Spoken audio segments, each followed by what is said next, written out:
Hello बच्चों, आज हम क्लास 11th की फिजिक्स में वेक्टरों को जोड़ने की गणितीय विधि के बारे में हम लोग बात करने जा रहे हैं, जहां पे हम लोग समांतर चतुर्भुज के नियम को यहाँ पे पढ़ेंगे। आखिर समांतर चतुर्भुज का नियम होता क्या है, उसके आधार पे हम इसकी बात करते हैं। हमने यहाँ पे कोई दो वेक्टर ले लिए, एक वेक्टर ए और दूसरा वेक्टर हमने बी यहाँ पे आइडेंटिफाई किया। तो ध्यान रखिएगा, दो वेक्टर यहाँ पे ए और बी ले लिया, तो इनका परिणामी भी जो होगा वो वेक्टर आर होगा।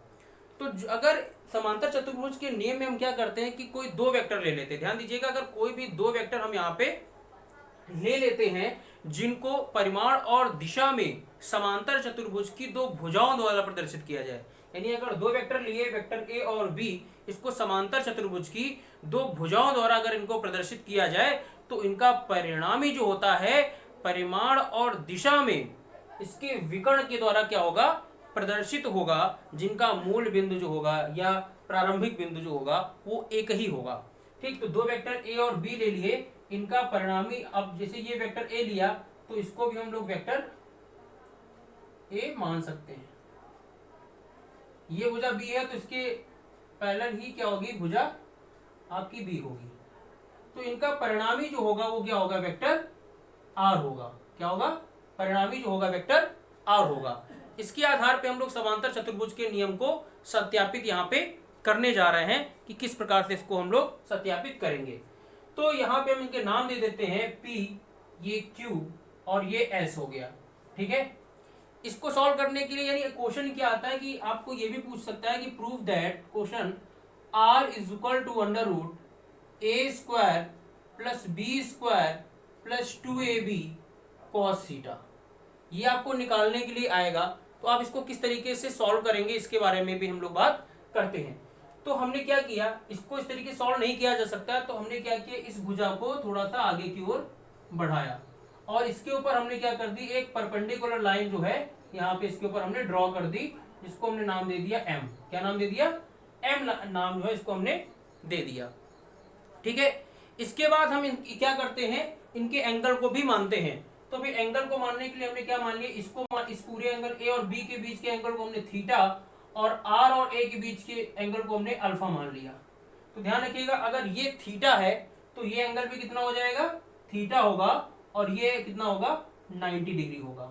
इस तरीके से हमारे इस डायग्राम को हम लोग इस तरीके से बना सकते हैं। इसके बाद हम लोग इसको सॉल्व करना शुरू करेंगे और बहुत ध्यान समझना कि किस तरीके से हम इसको जो यहाँ पे सॉल्व करते हैं। तो क्या करना है, हमको ध्यान ये देखना है कि हमको निकालना क्या है। हमको आर निकालना है, A square B square plus 2ab cos theta यहाँ पे है।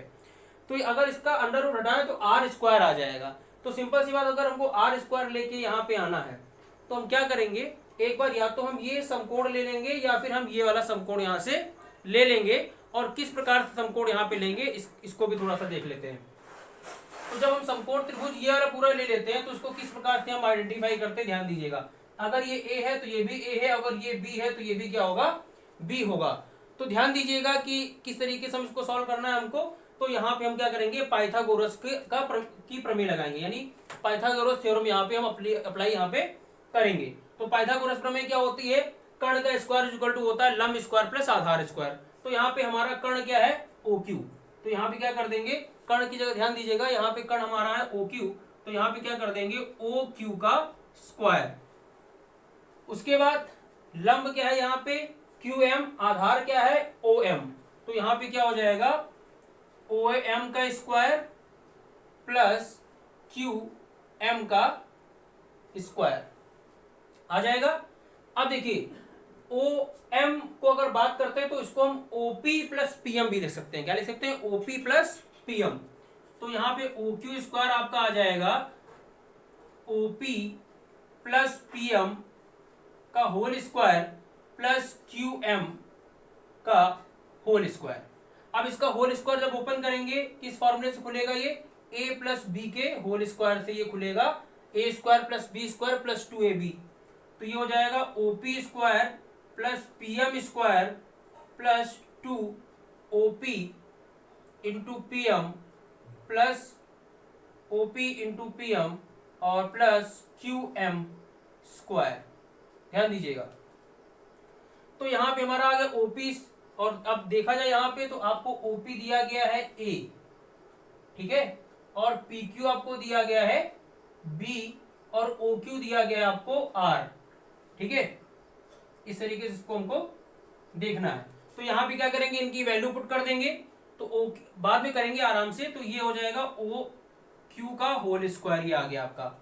उसके बाद हम लोग क्या करते हैं, यहाँ पे देखते हैं ओपी है, यहाँ पे पीएम स्क्वायर है, यहाँ पे क्यूएम स्क्वायर है। अब ये देखो कहां से बन गया, इसको देख लेते हैं, पीएम इसका होल स्क्वायर और ये क्यूएम का होल स्क्वायर। तो देखा जाए पीएम का और क्यूएम का, इन दोनों का होल स्क्वायर अगर हम मानेंगे तो ये हमारा पीक्यू के होल स्क्वायर के बराबर आएगा। क्यों? क्योंकि इसमें भी पाइथागोरस का प्रमेय यहाँ पे लग जाएगी। यानी यहाँ पे अगर इसको देख लेते हैं कि अगर हम यहाँ पे त्रिभुज मान लें, त्रिभुज पी एम क्यू से, तो यहाँ पे अगर देखते पाइथागोरस लगाएंगे तो यहाँ पे पी क्यू का स्क्वायर आ जाएगा पीएम का स्क्वायर प्लस क्यूएम का स्क्वायर। तो पीएम प्लस क्यूएम का स्क्वायर जो है, इसको इसकी जगह पर हम पी क्यू स्क्वायर लिख सकते हैं। तो यहाँ पे जैसे पीएम स्क्वायर है, क्यूएम स्क्वायर है, तो इसकी जगह हम इन दोनों को हटा के पी क्यू स्क्वायर आराम से लिख सकते हैं। तो ये हो जाएगा ओ क्यू का square is equal to OP का स्क्वायर, और यहाँ पे हमारा आ जाएगा प्लस पी क्यू का स्क्वायर और प्लस 2 ओपी इंटू पीएम। ये हमारी यहाँ पे वैल्यू यहाँ पे आ गई। तो अब देखिए ओपी हमको दिया गया है, ओक्यू हमको दिया गया है, पीक्यू हमको दिया गया है, 2 हमको पता ही है, ओपी हमको दिया गया है। हमको क्या करना है, अगर देखा जाए यहाँ से तो R square is equal to a square plus B square plus 2a तक आ रहा है। ये पीएम को नहीं पता है, तो पीएम को हटाना है और यहाँ पे बी कॉस थीटा हमको लेकर आना है। यानी पीएम को हमको यहाँ से हटाना है और बी कॉस थीटा हमको लेकर यहाँ से यहाँ पे आना है। तो ये कैसे करेंगे जरा देखते हैं। फिर हम पुनः इसी त्रिभुज को ले लेते हैं, पुनः अगर हम इसको ले लेते हैं त्रिभुज पी एम क्यू को, तो यहाँ पे हमको क्या लाना गया है, हमको यहाँ से पीएम की वैल्यू निकालनी है। तो पीएम की वैल्यू निकालने के लिए क्या करते हैं, यहाँ पे हमको देखो पी क्यू गिवन है और पीएम हमको निकालना है, यानी आधार हमको निकालना और कर्ण हमको दिया है। तो आधार कर्ण का रिलेशन किसमें होता है, कॉस में होता है। तो यहाँ पे निकाल देंगे हम लोग cos theta is equal to क्या होता है, आधार बटे कर्ण, आधार है पीएम और कर्ण है हमारा पीक्यू। तो यहाँ पे आ जाएगा PM is equal to PQ cos theta. तो यहाँ पे क्या कर देंगे, पीएम की वैल्यू पुट कर देंगे, तो ये आ जाएगा O Q square is equal to OP square plus P Q square plus 2 OP, और पीएम की जगह आ जाएगा पी क्यू कॉस थीटा। अब जब सारी वैल्यू पुट करोगे तो ये आ जाएगा R square is equal to a square plus B square plus 2ab cos theta. और जैसे इसका स्क्वायर हटा लेंगे अंडर रूट में आ जाएगा A square plus B square plus 2ab का कॉस थीटा। यही वैल्यू हमको क्या करनी थी, यहाँ पे निकालनी थी, और इस वैल्यू को हम लोगों ने यहाँ से आसानी से निकाल लिया। तो इसको आप लोग ध्यान से समझेंगे कि किस तरीके से हमने इसको क्या किया, यहाँ पे इस वैल्यू को फाइंड किया है। अब इसी में हम लोग क्या बात करते हैं, इसकी दिशा निकालने के लिए बात करते हैं कि हम लोग इसकी दिशा कैसे निकालेंगे, यही परिणामी की दिशा के लिए बात करते हैं। तो हम इसको किस तरीके से निकालेंगे, तो दिशा के लिए सबसे जरूरी है कि यहाँ पे हम किस तरीके से निकालते हैं, तो उसको भी हम थोड़ा सा यहाँ पे आराम से देख लेते हैं एक बार।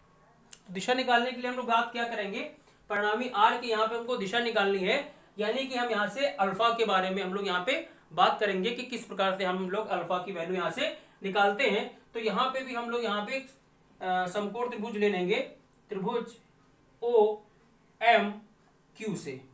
तो जब त्रिभुज हम ओ एम क्यू यहाँ से ले लेंगे तो यहाँ पे वैल्यू क्या आ जाएगी, यहाँ पे हम लोग क्या अल्फा निकालना है, तो यहाँ पे हम लगा देंगे tan अल्फा, और tan theta is equal to क्या होता है, tan alpha is equal to क्या होता है, लंब बटे आधार। तो लंब यहाँ पे क्या हो जाएगा QM और आधार क्या हो जाएगा OM। तो OM तो हमको एग्जैक्ट दिया नहीं है, तो OM हम तो इसको क्या लिख सकते हैं, tan alpha is equal to QM upon OM को लिख सकते हैं OP प्लस PM। तो देखिए OP हमको पता है, हमको QM और PM की वैल्यू निकालनी है और यहाँ पे क्या कर देनी है, पुट कर देनी है। तो इसको कैसे निकालेंगे इसके बारे में भी देख लेते हैं कि इसमें भी फिर वही पुनः वही काम करते हैं जो अभी तक हम लोगों ने निकाला है कि त्रिभुज यहाँ पे ले लेंगे PMQ से। तो जब PMQ लेंगे तो एक बार हमको क्या निकालना है, PM यहाँ पे क्या दिया है, आधार, और एक QM क्या दिया गया है, लंब। तो दोनों ही हमको अननोन है, तो एक बार आधार कर्ण को ले लेंगे, एक बार लंब कर्ण को ले लेंगे और वैल्यू हमारी निकल आएंगी। तो कैसे लेंगे, आधार और कर्ण को लेने के लिए हमने आपको बताया था कि कॉस लगा देंगे, तो cos theta is equal to क्या हो जाएगा, आधार बट्टे कर्ण, तो आधार आ जाएगा पीएम और कर्ण हो जाएगा पीक्यू।